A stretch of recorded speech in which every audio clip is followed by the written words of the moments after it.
Hi ಪುಟಾಣಿಗಳೇ, ಎಲ್ಲ ಚೆನ್ನಾಗಿದ್ದೀರಾ?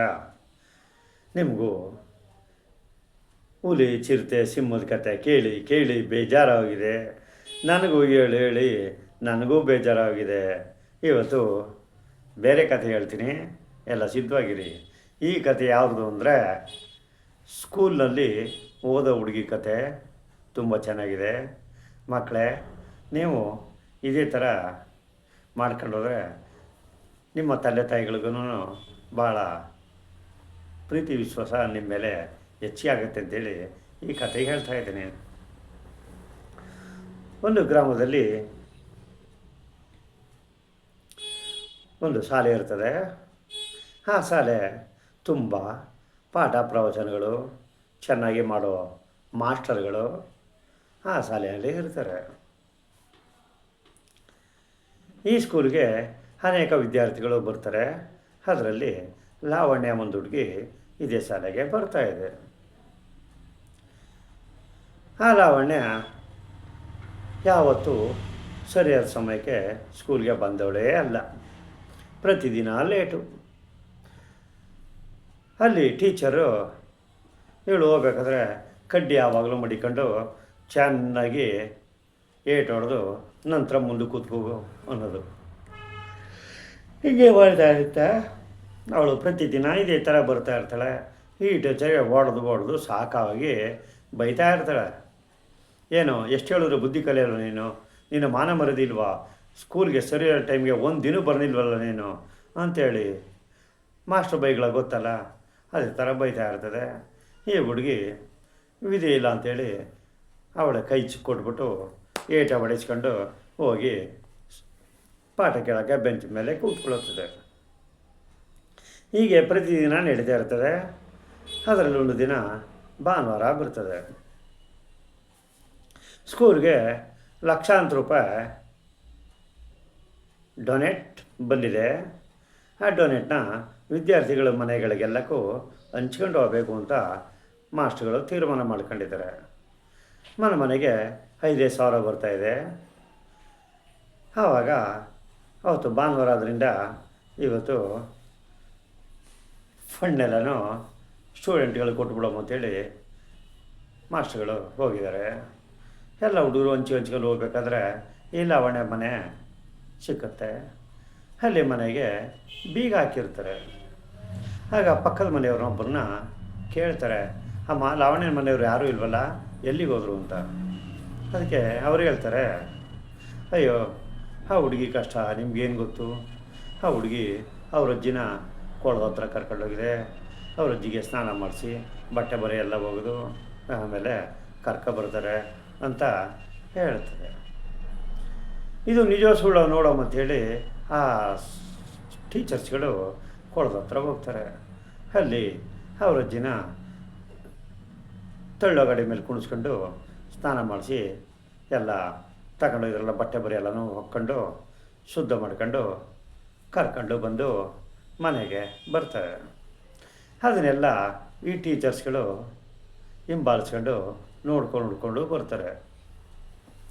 ಆಗ ಮನೆ ಬಂದ ತಕ್ಷಣ ಅವ್ರ ಅಜ್ಜಿಗೆ ಬಟ್ಟೆನೆಲ್ಲ ಬದಲಾಯಿಸಿ ಆ ಹುಡುಗಿ ಹೇಳ್ತದೆ, ಅಮ್ಮ ನಿನಗೆ ಇವತ್ತು ರುಚಿಯಾದ ತಿಂಡಿ ಮಾಡಿಕೊಡ್ತೀನಿ. ಇವತ್ತು ಸ್ಕೂಲು ರಜಾ. ಇವತ್ತು ನನ್ನ ಯಾಕೆ ಲೇಟಾಗಿ ಬನ್ನಿ ಅಂತ ಯಾರೂ ಕೇಳಲ್ಲ. ಲೇಟಾಗಿ ಹೋದರೆ ಯಾರೂ ಇವತ್ತು ಒಡೆದೂ ಇಲ್ಲ. ಹಾಗಾಗಿ ನಿಮ್ಮ ಸೇವೆನ ಇವತ್ತು ಅಚ್ಚುಕಟ್ಟಾಗಿ ಮಾಡೋಕ್ಕೆ ಅವಕಾಶ ಆಗುತ್ತದೆ. ಮಾಸ್ಟರ್ಗಳು ತುಂಬ ಒಳ್ಳೆಯವರೇ. ಪಾಠ ಪ್ರವಚನಗಳು ಕೂಡ ತುಂಬ ಅಚ್ಚುಕಟ್ಟಾಗಿ ಮಾಡ್ತಾಯಿದ್ದಾರೆ. ಮಾಸ್ಟರ್ಗಳನ್ನ ನಾನು ಕೆಟ್ಟವರು ಅಂತ ಹೇಳೋದಿಲ್ಲ ಅಜ್ಜಿ, ತುಂಬ ಒಳ್ಳೆಯವರು. ಆದರೆ ನಮ್ಮ ಮನೆ ವಾತಾವರಣ ಅವ್ರಿಗೆ ಗೊತ್ತಿಲ್ಲ. ಅದಕ್ಕೋಸ್ಕರ ಓದಿದ ತಕ್ಷಣ ಹೊಡಿತಾಯಿದ್ರು. ನಾನು ಏನು ಮಾತನಾಡದೆ ಕೈ ಕೊಟ್ಬಿಟ್ಟು ಹೊಡಿಸ್ಕೊಂಡು ಪಾಠ ಬರ್ತಾಯಿದ್ದೀನಿ ಅಜ್ಜಿ ಅಂತ ಹೇಳ್ತಾಯಿದೆ. ಹೇಳಿಬಿಟ್ಟು ಅಜ್ಜಿಗೆ ದೋಸೆ ಸುಟ್ಕೊಬೋದನ್ನು ಕೊಟ್ಬಿಟ್ಟು ತಿಂತಾಯಿರೋ ಅಜ್ಜಿ, ನಾನು ಮನೆ ಕೆಲಸ ಎಲ್ಲ ಮಾಡಿಬಿಟ್ಟು ಕಸಗಡ್ಡೆ ಎಲ್ಲ ಹೊಡೆದು ಬಿಡ್ತೀನಿ ಅಂತೇಳಿ ಕಸಗಡ್ಡೆ ಎಲ್ಲ ಹೊಡೆದ್ಬಿಟ್ಟು ಮನೆ ಕೆಲಸ ಎಲ್ಲ ಮಾಡೋದನ್ನು ಈ ಟೀಚರ್ಗಳಿಬ್ಬರು ಮರೆಯಾಗಿ ನಿಂತ್ಕೊಂಡು ನೋಡ್ತಾ ಇದ್ದಾರೆ.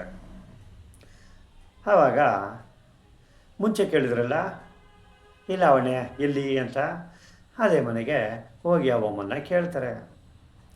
ಆವಾಗ ಅವ್ರು ಹೇಳ್ತಾರೆ, ಅಯ್ಯೋ ಯಾಕೆ ಹೇಳ್ತೀರಿ, ಆ ಹುಡುಗಿ ಕಷ್ಟನ, ಬೆಳಗ್ಗೆನಾಗ ಅಜ್ಜಿ ಕೆಲಸ, ಆಮೇಲೆ ಅವಳು ಓದಿನ ಕೆಲಸ, ಬಂದು ಮನೆ ಕೆಲಸ, ಪಾಪ ಆ ಹುಡುಗಿಗೆ ಈ ಗತಿ ಆಗಬಾರ್ದು, ತುಂಬ ಕೆಲಸ ಜಾಸ್ತಿ ಕಂಡ್ರವ ಅಂತೇಳಿ ಅವಮ್ಮ ಕಣ್ಣೀರು ಕಚ್ಕೋತಾಳೆ. ಅದನ್ನು ಕೇಳಿದವರು ಮಾಸ್ಟ್ರುಗಳು ಪಾಪ ಕಣ್ಣೀರು ಕಚ್ಕೋತಾರೆ. ಪಾಪ ಮಗು ಕಷ್ಟ ಏನು ಅಂತ ಗೊತ್ತಿಲ್ಲದೆ ಲೇಟಾಗಿ ಬರೋ ಹುಡುಗಿಗೆ ನಾವು ಚೆನ್ನಾಗಿ ಹೊಡೆದು ಬಿಡ್ತಿದ್ದು, ಪಾಪ ಈಗ ಆಗಬಾರ್ದು. ಅವ್ರ ತಾಯಿ ತಂದೆಗಳು ಎಲ್ಲಿ ಅಂತ ಕೇಳ್ತಾರೆ. ಅದೊಂದು ದೊಡ್ಡ ಕಥೆನವ. ಅವರ ತಂದೆ ತಾಯಿ ಅವ್ರ ಸಂಬಂಧಿಕರೆಲ್ಲ ಒಂದು ಅಪಘಾತದಲ್ಲಿ ತೀರೋದ್ರು. ಈಗಿರೋರು ಅಜ್ಜಿ ಮೊಮ್ಮಗಳು ಇಬ್ಬರಿಗೆ. ಅಜ್ಜಿಗೆ ಮಾತನಾಡೋಕ್ಕಾಗಲ್ಲ, ನಡೆಯೋಕ್ಕಾಗಲ್ಲ. ಮೊದಲು ಚೆನ್ನಾಗೇ ಇದ್ದರು, ಇವಾಗ ಸ್ವಾಧೀನ ಆಗ್ಬಿಟ್ಟಿದೆ, ಎಲ್ಲನೂ ಮಗುನೇ ನೋಡ್ಕೋಬೇಕು ಅಂತ ಹೇಳ್ತಾರೆ.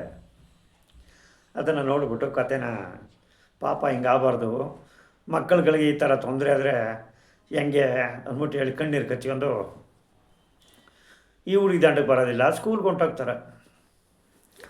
ಆವಾಗ ಎಂದಿರುತ್ತೆ, ಈ ಹುಡುಗಿ ಲೇಟಾಗಿ ಹೋಗುತ್ತೆ, ಏಟು ಮಾಮೂಲಿ ತಾನೆ, ಕೈ ಚಾಚಿ ನಿಂತ್ಕೊಳ್ಳುತ್ತದೆ. ಆವಾಗ ಅಲ್ಲಿ ಶಾಲಾ ಶಿಕ್ಷಕಿ ಬೆತ್ತನ ಈ ಹುಡುಗಿ ಕೈಲಿ ಕೊಟ್ಬಿಟ್ಟು ತಾನು ಕೈ ಚಾಚಿಗೆ ನಿಂತ್ಕೊಳ್ಳುತ್ತದೆ. ಆವಾಗ ಟೀಚರ್ ಹೇಳ್ತಾರೆ, ನೋಡಮ್ಮ, ಒಬ್ಬ ಸ್ಟೂಡೆಂಟ್ ಎದುರುಗಡೆ ಟೀಚರ್ಸು ಯಾರು ಈ ಥರ ನಿಂತ್ಕೊಳ್ಳೋದಿಲ್ಲ, ನಾನು ನಿಂತ್ಕೋತಿದ್ದೀನಿ, ನಿನಗೆ ಎಷ್ಟು ಚಿಂದವಯ್ಯ ಏಟು ಹೊಡೆದಿದ್ನಲ್ಲ ಅದನ್ನೆಲ್ಲ ತೀರಿಸ್ಕೊಳ್ಳಮ್ಮ, ನಿನ್ನ ಮನೆ ಪ್ರಾಬ್ಲಮ್ ಗೊತ್ತಿಲ್ಲದೆ ನಾನು ದಿನನಿತ್ಯ ಹೊಡಿತಾ ಇದ್ದೆ, ಇನ್ನು ನಿನ್ನ ನಾವು ಯಾರೂ ಕೇಳಲ್ಲವ, ಎಷ್ಟೊತ್ತಾದರೂ ಬಾ, ಎಷ್ಟೊತ್ತಾದರೂ ಹೋಗು, ಪಾಠ ಪ್ರವಚನದಲ್ಲಿ ನೀನು ತುಂಬ ಚೆನ್ನಾಗಿ ಓದ್ತಾ ಇದೀಯಾ, ಹಾಗಾಗಿ ನಾವು ನಿನ್ನ ಏನು ಕೇಳಲ್ಲಮ್ಮ ಅಂಥೇಳಿ ಹೇಳ್ತಾರೆ. ಅಷ್ಟರಲ್ಲಿ ಅವ್ರು ಎಚ್.ಎಂ ಬಂದ್ಬಿಟ್ಟು, ಲಾವಣ್ಯ ನಿನಗೆ ಸೇರಬೇಕಾದಣ ತಗೊಳಮ್ಮ, ನಿನಗೆ 5,000 ಕೊಡಬೇಕಾಯ್ತು, ನಿನಗೆ 15,000 ಕೊಡ್ತಾಯಿದ್ದೀನಿ, ಇದರಲ್ಲಿ ನಮ್ಮ ಸಂಬಳ ದುಡ್ಡು 10,000 ಸೇರಿಸ್ಕೊಡ್ತಾಯಿದ್ದೀನಿ ಅಂತೇಳಿ ಕೊಡ್ತಾರೆ. ಆವಾಗ ಆ ಟೀಚರ್ಸ್ ಇದ್ದು ನನ್ನ ಕಡೆಯಲ್ಲೂ 5,000 ತಗೊಳಮ್ಮ, ಇದು ನಿನಗೆ ಕಷ್ಟ ಕಾಲದಲ್ಲಿ ಬೇಕಾಗತ್ತೆ, ಈ ದುಡ್ಡನ್ನು ತಗೊಂಡು ನಿಮ್ಮ ಅಜ್ಜಿನ ಗುಣಪಡಿಸೋಕೆ ಅನುಕೂಲವಾದರೂ ಆಗಲಿ ತಗೋ ಅಂತೇಳಿ ಅವರು 5,000 ಕೊಡ್ತಾರೆ. ಅಲ್ಲಿಗೆ 20,000 ಆಯಿತು.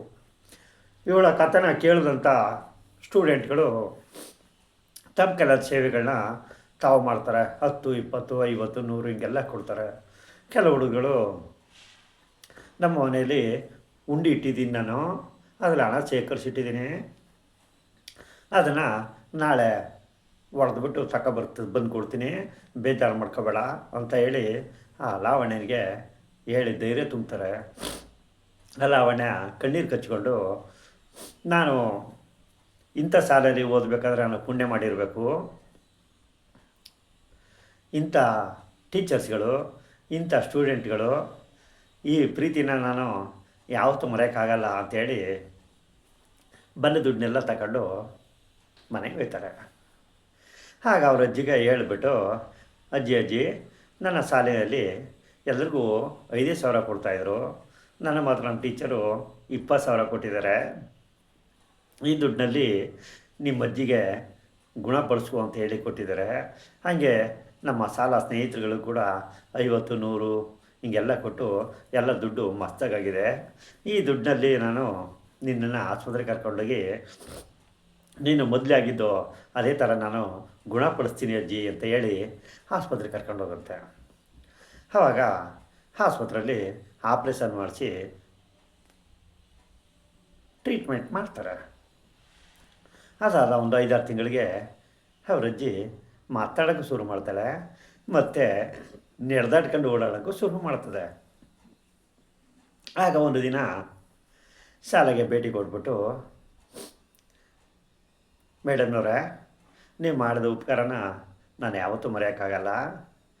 ನನಗೆ ಕಷ್ಟ ಕಾಲದಲ್ಲಿ ನೀವು ಹಣಕಾಸು ಕೊಟ್ಟು ಸಹಾಯ ಮಾಡಿದಿರಿ. ನಿಮ್ಮ ದುಡ್ಡಿನ ಸಹಾಯದಿಂದ ನಾನು ಎದ್ದು ಓಡಾಡ್ತಾಯಿದ್ದೀನಿ, ಮನೆ ಕೆಲಸ ಎಲ್ಲ ಮಾಡ್ತಾಯಿದ್ದೀನಿ. ನಿಮಗೆಲ್ಲರಿಗೂ ತುಂಬ ಹೃದಯದ ಧನ್ಯವಾದಗಳು ಅಂತ ಹೇಳ್ತಾಯಿದೆ.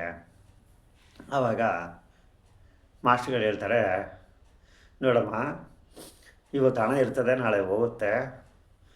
ನೀವು ಹಾಗೆಲ್ಲ ತಿಳ್ಕೊಬೇಡಿ. ನಿಮ್ಮ ಹುಡುಗಿಗೆ ನಾವು ಗೊತ್ತಿಲ್ಲದೆ ಮನೆ ಪ್ರಾಬ್ಲಮ್ ಏನು ಅಂತ ಗೊತ್ತಿಲ್ಲ, ಹೊಡೆದು ಬಿಡ್ತಿದ್ವಿ. ಆಮೇಲೆ ಒಂದಿನ ಹಿಂಗಾಯಿತು, ಪಕ್ಕದ ಮನೆಯವ್ರು ಹೇಳಿದ್ರು. ಹಾಗಾಗಿ ನಮಗೆ ತುಂಬ ಬೇಜಾರಾಗಿ ಹಣ ಸಹಾಯ ಮಾಡಿದ್ದೀವಿ ಅಷ್ಟೇ. ನಾವು ನಿಮ್ಮ ಹುಡುಗಿನ ಯಾವತ್ತೂ ಹೊಡೆದಿಲ್ಲ, ತುಂಬ ಚೆನ್ನಾಗಿ ಓದ್ತಾ ಇದ್ದಾಳೆ. ಹಾಗಾಗಿ ಇದೇ ಥರ ಮುಂದುವರ್ಕೊಂಡೋಗಲಿ. ಊರಿಗೆ, ತಂದೆ ತಾಯಿಯವ್ರಿಗೆ, ಶಾಲಾ ಟೀಚರ್ಸ್ಗಳಿಗೆ ಎಲ್ರಿಗೂ ಒಳ್ಳೆಯ ಹೆಸರು ತರಲಿ ಅಂತೇಳಿ ಆಶೀರ್ವಾದ ಮಾಡ್ತಾರೆ. ಅದರಂತೆ ಆ ಹುಡುಗಿ ಚೆನ್ನಾಗಿ ಓದಿ ಬೆಳೆದು ದೊಡ್ಡವಳಾಯ್ತಾಳೆ. ಒಂದು ಉದ್ಯೋಗನ ಸೇರಿಕೊಂಡು ಅಜ್ಜಿನ ಚೆನ್ನಾಗಿ ನೋಡ್ಕೋತಾಳೆ. ಇಷ್ಟಕ್ಕೆ ಈ ಕತೆ ಮುಗೀತದೆ.